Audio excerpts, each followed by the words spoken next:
Presenting Civil Guruji app available in Google Play Store. Download now. दोस्तों सरिया बनने के पहले आपको हमेशा क्या करना है, शटरिंग ऑयल लगाना है। और सरिया बनने के बाद हमेशा जो किसी भी सिविल इंजीनियर को गलती नहीं करनी चाहिए, इलेक्ट्रिकल पॉइंट हमेशा देना है। बिकॉज इलेक्ट्रिकल पॉइंट अगर आपको छूट गया, फ़ैन बॉक्स कहाँ लगना है आपका, अगर आपका छूट गया कंक्रीट कास्ट करने के पहले, तो उसको ठीक नहीं किया जा सकता। फिर आपको क्या करना पड़ेगा, स्लैब की कोर कटिंग करनी पड़ेगी। सिविल गुरुजी की दुनिया में आप सभी का स्वागत है। दोस्तों मैं हूँ ऋषभ देव सिंह, कॉर्पोरेट ट्रेनर, और आज मैं साइट विज़िट पे आया हूँ। जैसे कि आप देख पा रहे हैं मेरे पीछे एक स्लैब की कास्टिंग होनी है। अभी सिर्फ स्लैब की इसकी सरिया बननी बाकी है, लेकिन बीम की सरिया इसकी कंप्लीट हो गई। तो अपन बीम के बारे में बात करेंगे कि क्या क्या चेकलिस्ट होती है बीम की, कहाँ पे लैपिंग जोन होता है, लैप कहाँ देना चाहिए, प्राइमरी बीम क्या होता है, सेकेंडरी बीम क्या होता है, शीयर जोन क्या होता है, ये सब इस वीडियो में हम देखने वाले हैं।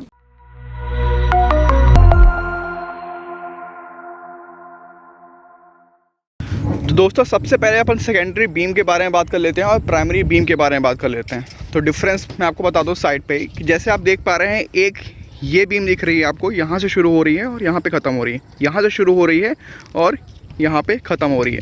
और दूसरी बीम ये है, ये बीम यहाँ से स्टार्ट हो रहा है और ये कम्प्लीटली पूरा स्लैब ट्रैवल करके उस कॉलम पे ख़त्म हो रहा है। ठीक है, और भी बहुत सारी बीम है, जैसे ये वाली बीम है, ये बीम इस बीम पे शुरू होके उस बीम पे ख़त्म हो रहा है, वो कॉलम से शुरू होके कॉलम पे ख़त्म हो रहा है। तो दोस्तों प्राइमरी और सेकेंडरी बीम में डिफरेंस सिर्फ इतना है कि जो आपका प्राइमरी बीम होता है वो हमेशा एक कॉलम से शुरू होता है और एक दूसरे कॉलम पे ख़त्म होता है।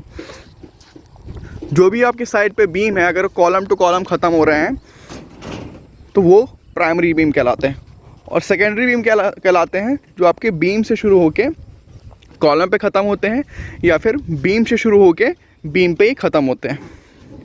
तो ये तो बात हो गई प्राइमरी और सेकेंडरी बीम की।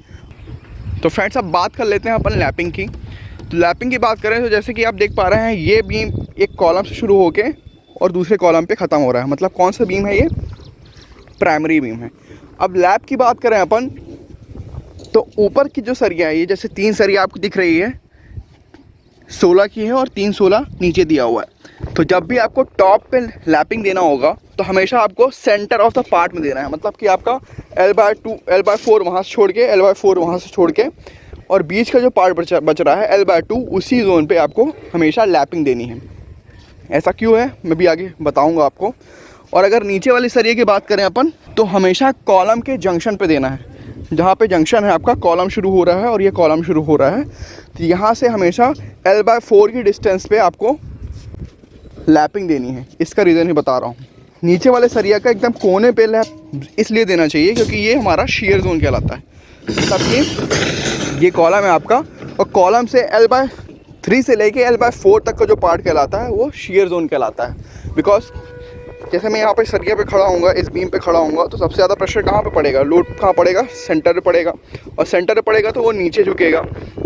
तो कॉलम की तरफ से क्या करता है, वो खींचने की कोशिश करता है आपका बीम को, है ना। तो वो शीयर जोन L/3 से लेके L/4 तक शीयर जोन कहलाता है। शीयर फोर्स को अपन कटिंग फोर्स भी कह सकते हैं। और ऊपर वाली सरिया पे बीच में इसलिए देना चाहिए लैप क्योंकि यहाँ पे मोमेंट सबसे ज़्यादा आता है।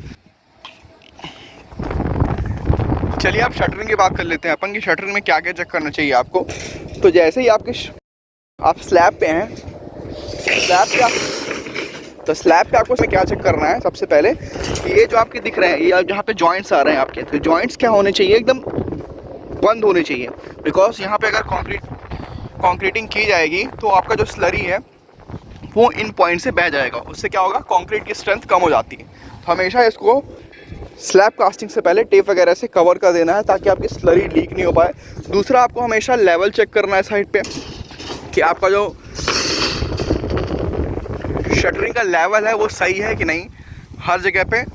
और तीसरा की पॉइंट क्या है कि अगर आपको, जैसे आप पूरा स्लैब का स्पान दिख रहा है, ये पूरा आपको स्पान दिख रहा है, तो आप हमेशा ये कर सकते हैं कि सेंटर देख के, जब भी आप लेवल चेक करेंगे, सेंटर देख के 2 से 4 mm तक का आप यहाँ से शटरिंग ऊपर कर सकते हैं, उठा सकते हैं। ऐसा क्यों करते हैं अपन, मैं बताता हूँ। बिकॉज जब भी इसमें कॉन्क्रीटिंग होती है तो कॉन्क्रीटिंग करने के बाद क्या होता है कि जो आप वेट होता है कॉन्क्रीट का आरसीसी का 2500 kg पर क्यूबिक मीटर, मतलब करीब 2.5 टन होता है 1 क्यूबिक मीटर में। तो ये वेट पड़ने के बाद कई बार क्या होता है शटरिंग दब जाती है। शटरिंग दबने के बाद क्या होता है कि आपका जो ये पार्ट है, बीच वाला पार्ट है, वो थोड़ा सा दबा हुआ दिखाई देता है। तो उस वेट को काउंटर करने के लिए अपन 2-4 mm का मार्जिन ऊपर यहाँ 20 सेंटर से रख लेंगे तो आपकी जो स्लैब आती है एकदम बराबर आती है। ये तो बात होगी शटरिंग के ऊपर से। अगर आपको चेक करना है दोस्तों, सरिया बनने के पहले आपको हमेशा क्या करना है, शटरिंग ऑयल लगाना है। और सरिया बनने के बाद हमेशा जो किसी भी सिविल इंजीनियर को गलती नहीं करनी चाहिए, इलेक्ट्रिकल पॉइंट हमेशा देना है। बिकॉज इलेक्ट्रिकल पॉइंट अगर आपके छूट गया, फ़ैन बॉक्स कहाँ लगना है आपका, अगर आपका छूट गया कंक्रीट कास्ट करने के पहले तो उसको ठीक नहीं किया जा सकता। फिर आपको क्या करना पड़ेगा, स्लैब की कोर कटिंग करनी पड़ेगी। तो दोस्तों मिलते हैं अगले वीडियो में, तब तक के लिए जय हिंद जय भारत।